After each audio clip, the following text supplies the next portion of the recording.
आज उसने मुझे गले से लगा लिया। उसके बिना कुछ कहे मुझे महसूस हुआ कि मैं उसे सचमुच चाहती हूँ। अच्छा लग रहा है, खुश हूँ। नहीं जानती थी कि प्यार मेरी जिंदगी में इस तरह दस्तक देगा, चोर दरवाजे से। पर इतना जान गई हूँ कि मोहब्बत हमेशा जन जन्मांतर की कस्मों, वादों और अटूट रिश्तों जैसी बात नहीं होती है। ये कभी कभी एक छोटा सा टुकड़ा होता है वक्त का, कुछ सेकंड्स जिसमें एहसास सिमटा होता है, किसी तारों के टूटने समय दुआ मांगने के जैसा, जो गुदगुदाकर गायब हो जाता है।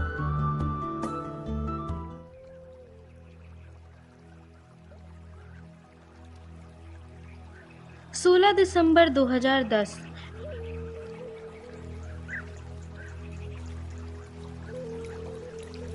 मैंने डायरी बंद करके छत की मुंडेर पर रख दी और हाथ में पकड़ी कॉफी का एक छोटा सा घूंट भर लिया। गर्माहट गले से नीचे उतरी तो आराम लगा, वरना ठंडी हवा में कपकपी छूट रही थी। आज माहौल कुछ ज़्यादा ही सर्द थी। मैंने शॉल को अपने चारों तरफ और कस लिया और सामने की खूबसूरत प्राकृतिक तस्वीर में सूरज ढलने जा रहा था। मेरा मन थोड़ा उदास हो गया। हमेशा ही हो जाता है जब भी मैं अपनी डायरी के पुराने पन्ने पलटती हूँ। कुछ घंटों के लिए बेचैन हो जाती हूँ। मन कुछ बरस पीछे पहुँच जाता है, जब मैं, नैना और मनीष कॉलेज में साथ पढ़ रहे थे। वो मेरी जिंदगी के सबसे अच्छे दिन थे।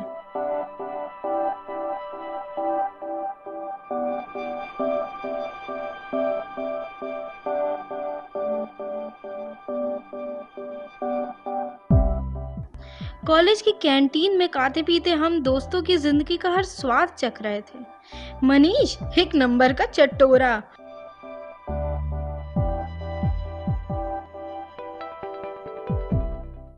तो मैं तुम सबके लिए चाय समोसे मंगवाता हूँ। कोल्ड ड्रिंक पीते हैं यार।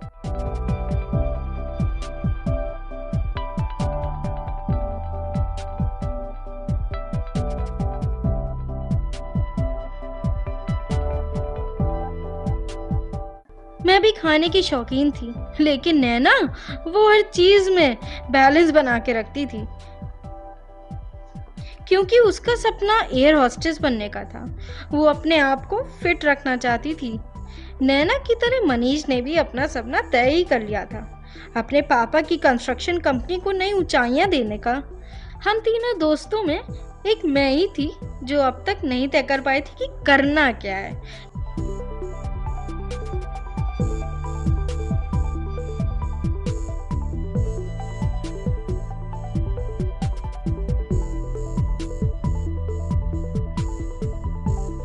कभी कभी मेरे पढ़ने के शौक और डायरियां लिखने की आदत देखकर सबको लगता था कि मैं कहीं लेखक ना बन जाऊं, लेकिन मुझे नहीं लगता था कि ये मेरा सपना है, क्योंकि डायरियां तो मेरा एकदम अपना कोना थी, मेरा पर्सनल हाइड आउट। और मैंने जब कभी सपना देखा भी तो उसमें मुझे मनीष ही नजर आया, हल्के घने बाल और चमकती बच्चों जैसी आंखों वाला वो लड़का जो मुझे पता नहीं कब से बहुत अच्छा लगता था।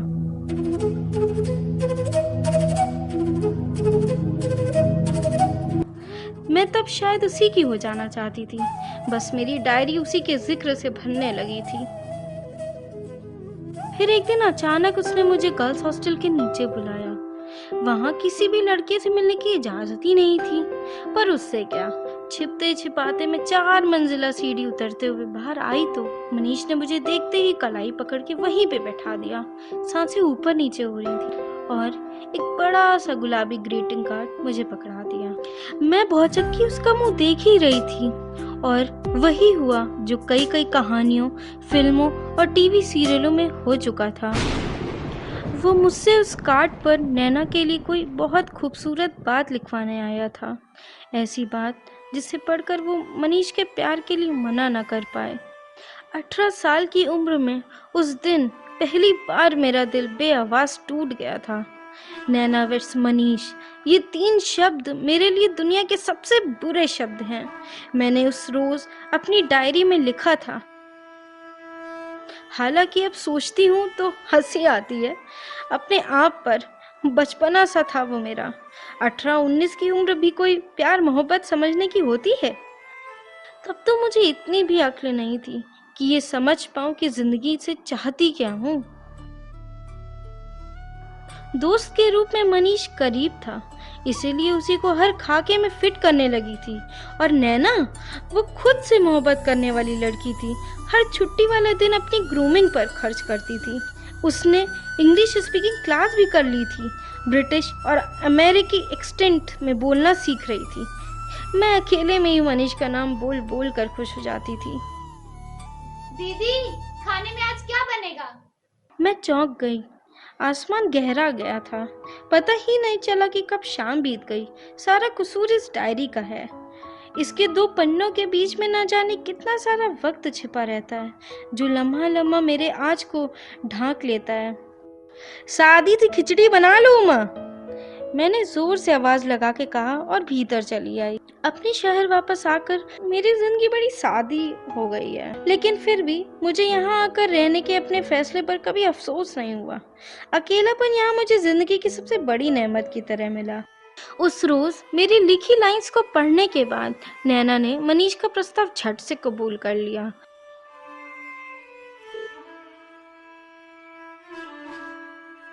वो मेरी दाहिनी कलाई पकड़े पकड़े कहती जा रही थी, सुन ना शेफाली, देख मनीष ने कितना अच्छा लिखा है। लेकिन उसकी पकड़ मेरी कलाई पर कस रही थी और मैं अपनी बाई कलाई देख रही थी, जिस पे पिछले दिन मनीष की उंगलियां छप गई थीं, जब वो मुझसे जिद कर रहा था।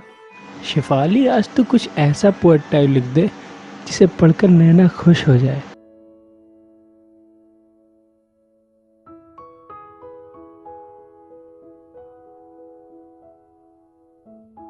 उस रात मैं सोई नहीं थी। रात भर यूनिवर्सिटी का प्रॉस्पेक्टस पलटती रही कि ग्रेजुएशन के बाद मुझे पीजी किस सब्जेक्ट से करनी चाहिए, लिटरेचर में या साइकोलॉजी में।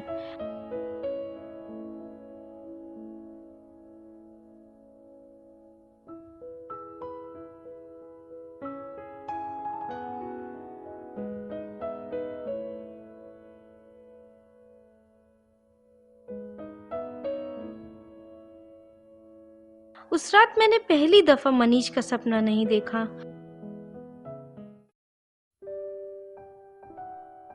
सर्दियों की सुबह बड़ी ताज़ी और नर्म होती हैं।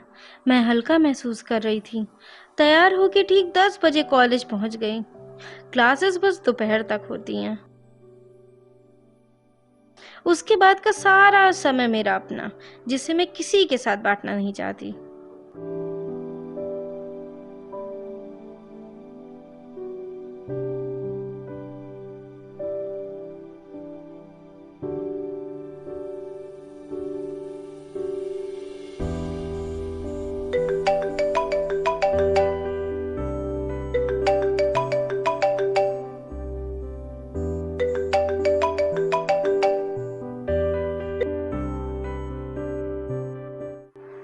शादी कर ले शेफाली, कब तक ऐसे रहेगी?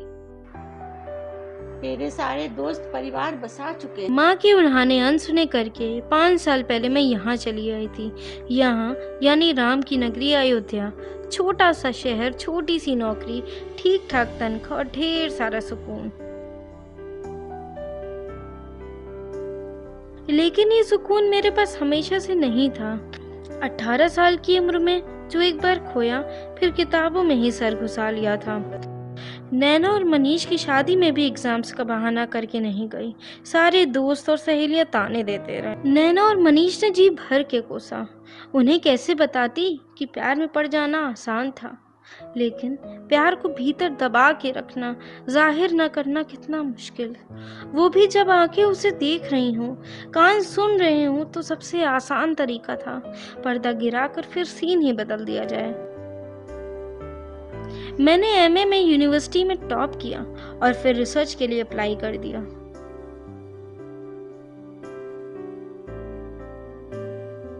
अब मैं ज्यादातर अयोध्या में ही रहने लगी थी, क्योंकि घर पे रहना मुश्किल सा था। शादी की गुहार लगाती माँ, बुआ, मौसियों से कौन जूझता। मनीष और नैना अपने अपने सपनों के साथ अपनी दुनिया में सेटल हो गए थे। मनीष बिजनेसमैन और नैना एक डोमेस्टिक एयरलाइंस में एयर होस्टेस। मैं आते जाते उनके शहर से गुजरती, लेकिन स्टेशन से बाहर निकलने का कभी मन ही नहीं किया। मिलने न जाने के बहुत सारे कारण थे एक तो नैना बिजी रहती थी, उसके महीनों के 20 दिन 25 दिन तो फ्लाइट में ही गुजरते। मनीष जरूर जिद करता। कभी तो रुक जाया कर Shefali, for all time shake. कितने अच्छे दोस्त थे यार हम। मैं बस हंस के टाल देती, हाँ हाँ आऊंगी कभी, और फिर मन में सोचती नहीं, कभी नहीं।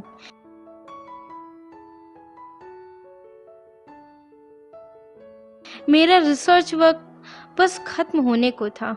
सारा दिन मेरी आंखों के सामने अक्षर नाचते रहते, किताबों की महक नाक में भरी रहती। स्टडी टेबल पर किताबें, रिसर्च पेपर और डॉक्यूमेंट्स का पहाड़ बनता जा रहा था। उन्हीं दिनों मुझे किसी काम से भोपाल जाना पड़ा। वहाँ मुझे कोई 1.5 महीना रहना था। यूनिवर्सिटी में रहने का कोई जुगाड़ नहीं हो पाया। कुछ दिनों की बात थी तो किसी सस्ते से होटल में ठिकाना बना लेने का ख्याल लिए मैं अयोध्या से भोपाल चल पड़ी। स्टेशन से सामान उतार कर कुली खोज रही थी कि एक हल्की सी आवाज आई, जैसे किसी ने पुकारा हो, एकदम करीब से। शेफाली। मैं चौंक कर पलटी। 5 साल बाद मनीष फिर मेरे सामने था। ये उन्हीं दिनों की एक शाम थी, नवंबर 2010। नैना खुश है, बार बार मुझे गले लगा रही है।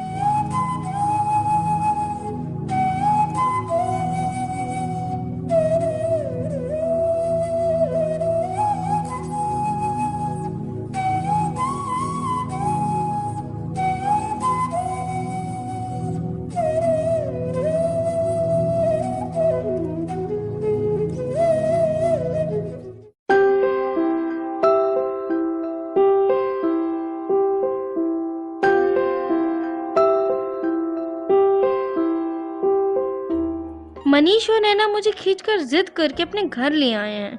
उनकी 2 मंजिले घर की ऊपर की मंजिल का कमरा मेरे लिए सजा दिया गया है। पढ़ने के लिए तेज रोशनी, एक नर्म सा बिस्तर और ज़रूरत का लगभग सारा सामान था। लेकिन मेरे दिमाग की नसें फट रही हैं। मुझे नहीं रहना यहाँ, मनीष के इतने करीब। ये मेरी डायरी का वो पन्ना था जिसमें मैं कई बार एडिट करना चाहती थी, इस उम्मीद से कि इसमें लिखा एडिट करने से शायद बीते दिन भी बदल जाएं। शुरू के कुछ दिन तो नैना ने छुट्टी ले ली थी। वो मेरा इंतजार करती।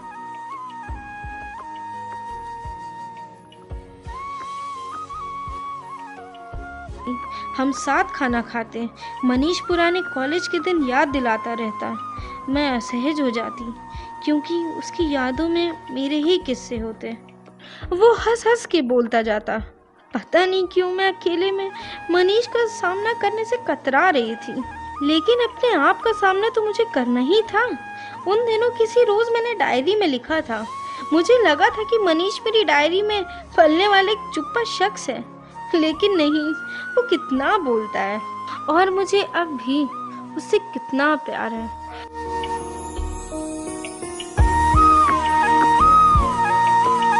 अरे शेफाली, तुझे याद है तेरे हाथ में हमेशा एक डायरी और पेन हुआ करती थी। जाने कितने लड़कों की ग्रीटिंग तुझसे लिखवाए जाते थे, जाने कितनों को तो प्रपोज किया होगा तूने।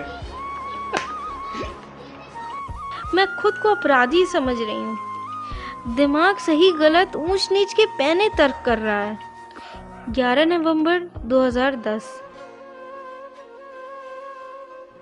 तो आजकल अपनी डायरी में कुछ अच्छा लिख रही हो या सिर्फ रिसर्च पेपर काले करने में लगी हो? मनीष पता नहीं कब से वहां खड़ा था। मैं हचकिचा गई, डर गई कि कहीं उसने पढ़ तो नहीं ली थी मेरी आंखें, मेरा चेहरा भेद तो नहीं खुल रहा।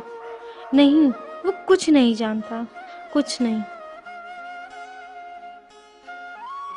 लेकिन उन्हीं दिनों में नैना की आंखें पढ़ रही थी। अजनबीपन तारी था, उनमें एक अनबना सा भाव था। उस शाम हम तीनों नदी के किनारे बैठे थे।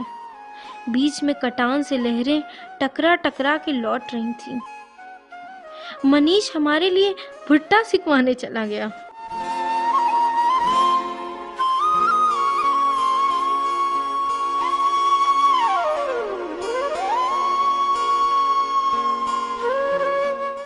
नैना ने मेरी कलाई थाम ली, बोली, मनीष बदल गया है, शायद मैं भी। अब हमारे बीच पहले जैसा कुछ भी नहीं रहा शिफाली। अब उसका बिजनेस, मेरी फ्लाइट ड्यूटी, बस यही रह गया है। बदल गया? कब? I mean, कब से? मैं घबरा गई थी कि कहीं मेरे आने से तो नहीं आया ये बदलाव, पर मुझे आए तो अभी 10 दिन ही हुआ है। नैना ने मेरी कलाई छोड़ दी। दूर से एक एक हाथ में 2-2 भुट्टे लाते मनीष को देखकर मुस्कुराई और बोली, हम तो बिल्कुल अलग तरह के लोग हैं शिफाली। वो सेटल लाइफ चाहता है और मैं बादलों में उड़ना चाहती हूँ। और भी बहुत कुछ है जो अलग है, बल्कि सब कुछ। But you both love each other, right? मैंने हिचकिचाते हुए सवाल किया। पता नहीं मैं जवाब में क्या सुनना चाहती थी। याद नहीं नैना ने क्या कहा था। नैना और मनीष के घर पे रहते हुए मुझे रात के सन्नाटों में कई बार दोनों की तरफ आवाज सुनाई देती। मैं कान में रुई ठूस लेती। कई बार रिश्तों का सच हमें हिला देता है। कभी कभी मनीष ऊपर चला आता 2 कप कॉफी लेकर। हम ज्यादा कुछ कहते सुनते नहीं, पर होता है ना ऐसा, किसी का करीब होना ही मन पर ठंडे फाहे की तरीके महसूस होता है, बस वैसा ही। पूरे 45 दिन उन दोनों के साथ रहने के बाद वो मेरे लौट जाने का दिन था। मैं ऊपर अपने कमरे में बिखरा सामान समेट रही थी। बार बार लगता जैसे कुछ छूट रहा है। शेफाली, दरवाजे पर हल्की सी दस्तक हुई। मनीष खड़ा था। मैं पलटी तो वो मेरे एकदम करीब था। मैं एक कदम पीछे हट गई। वो मेरी आंखों को देखता रहा, जिनको मैंने किसी तरह बह जाने से रोक रखा था। वो और आगे बढ़ा और मुझे कस के अपने गले से भींच लिया। मैं जरा सा कसमसाई और फिर छोड़ दिया खुद को। मुझे लगा जैसे मैं उसका नाम बुदबुदा रही थी। मैं हैरान थी। सोचा था कि जो 18 बरस की कच्ची उम्र में महसूस किया था वो प्यार नहीं था, लेकिन जो अब महसूस हुआ था उसे क्या कहूँ। प्यार दुनिया का सबसे खूबसूरत एहसास है माना, लेकिन सबसे उलझा हुआ गुत्थम गुत्थम एहसासों का परिंदा। नैना के घर यानी मनीष के इतना करीब रहने के बाद मुझे अपने भीतर के कुछ छुपे रंग नजर आए और उन रंगों को मैं मनीष के सामने बिखेर आई हूँ। नहीं, ऐसा नहीं होना चाहिए। मुझे हट जाना होगा यहाँ से। एक बार फिर पर्दा गिरा के सीन चेंज करने का वक्त आ गया है। दीदी, ये क्या पुराना कबाड़ फैला रखा आपने? कितना पढ़ाई करेंगी आप? आज अरसों बाद मन किया था छोड़ा वक्त को पुकारने का, जैसे कोई कटी हुई पतंगों को बड़ी उम्मीद से पेड़ों की शाखों से उतारता हो। मैंने उमा को सब समेटने का कहकर अपना फोन उठाया। कॉलेज के किसी दोस्त का फोन आता ही होगा।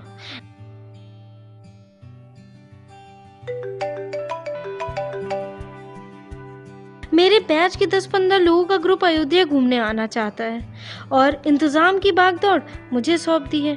मैंने कोशिश की थी टालने की। अरे अयोध्या क्यों भाई, कहीं और शिमला, मसूरी, गोवा वगैरह जाओ ना। ये छोटी सी जगह है, लेकिन मेरी कौन सुन रहा था। सब तो तय कर चुके थे। ठीक है, कर दूंगी सारे इंतजाम। मैंने हार के हथियार डाल दिए।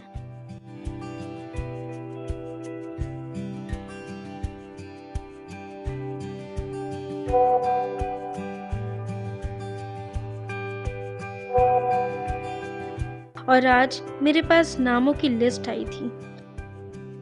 नैना, मनीष, दोनों नामों पर जाकर मन उलझ सा गया। उस शाम नैना और मनीष के घर से निकलते हुए मैंने उनसे कभी न मिलने की कसम खाई थी। अपनी पोस्टिंग अयोध्या करवा ली, पुराने फोन नंबर बदल डाले, सोशल मीडिया से दूरी बना रखी। हम नहीं मिले, पिछले सालों में एक बार भी नहीं मिले।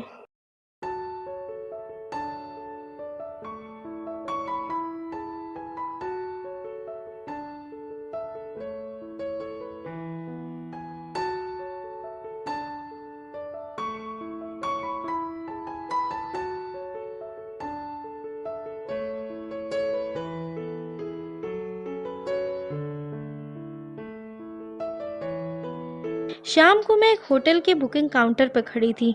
12 रूम चाहिए थे। Mr and Mrs Ankit Sharma, Mr and Mrs Vineet Agrawal, Mr and Mrs Sohail Khan, Mr and Mrs. मेरे गले में कुछ अटकता हुआ महसूस हुआ। नैना एंड मनीष।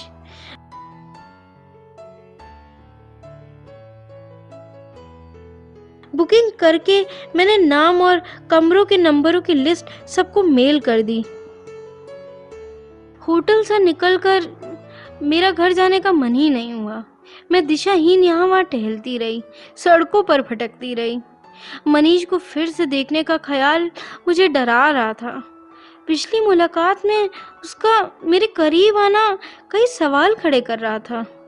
बरसों से पेपर वेट के नीचे दबे कागज के पुर्जे जैसे अचानक हवा में उड़ने लगे थे। तभी मेरा फोन बजा। कोई अननोन नंबर था।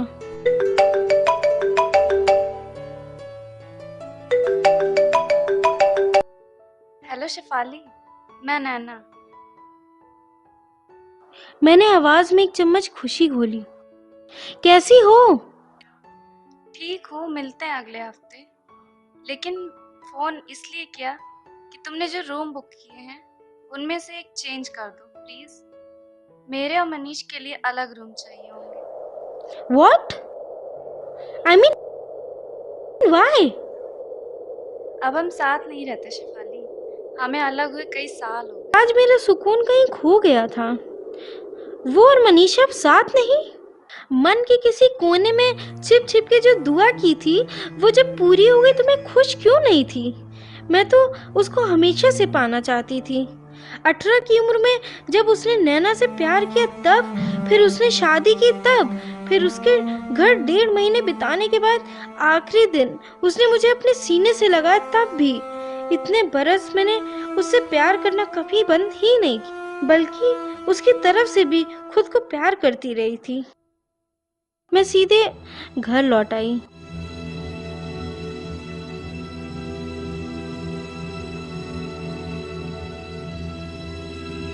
घर पहुंचकर मैं चुपचाप कमरे की बत्तियां बुझाकर सो गई।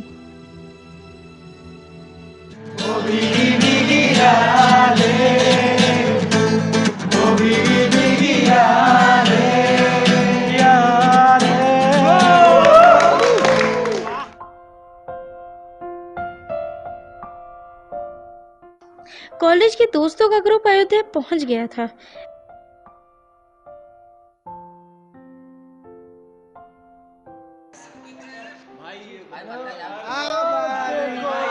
मैं भी नाश्ते के समय वहीं होटल पहुंच गई थी। मुझे सबने खूब उलाहने दिए क्योंकि एक मैं ही थी जो सबसे कटी हुई थी। चुपचाप सबके ताने सुनती रही। नैना देर तक मेरे गले लगी रही। मैं उसकी तकलीफ सोख लेना चाहती थी, पूछना चाहती थी कि तुम दोनों के अलग होने की वजह कहीं मैं तो नहीं। लेकिन मैंने उसके चेहरे पर ना तो तकलीफ देखी, ना आंखों में कोई गिला शिकवा। हमेशा की तरह कड़क पहनावा और tip top makeup. Miss you so much यार। तुम और मनीष। क्या हुआ नैना? कुछ नहीं हुआ शेफाली, यही तो बात है। फिर लगा क्या फर्क पड़ता है, 2 लोगों के साथ होने की या अलग हो जाने की वजह अक्सर कोई तीसरा लगता है, लेकिन वास्तव में होता नहीं। मैंने दूर किसी जगह पर बैठे मनीष को देखा। इतने सालों में वो थोड़ा बदल गया था। उम्र के निशान यहाँ वहाँ झलक रहे थे। मेरे भीतर टीस उठने लगी। उसके पास जाकर बैठने की ललक भी। बीच में आते कई भूले बिसरे चेहरे को पार करती उसकी नज़र मुझ पर पड़ी।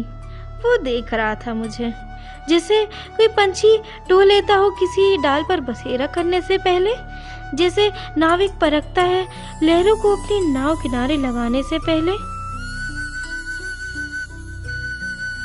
आने वाले एक हफ्ते हम सब अयोध्या घूमते रहे और सबके बीच में खुद को और मनीष को तलाशती रही।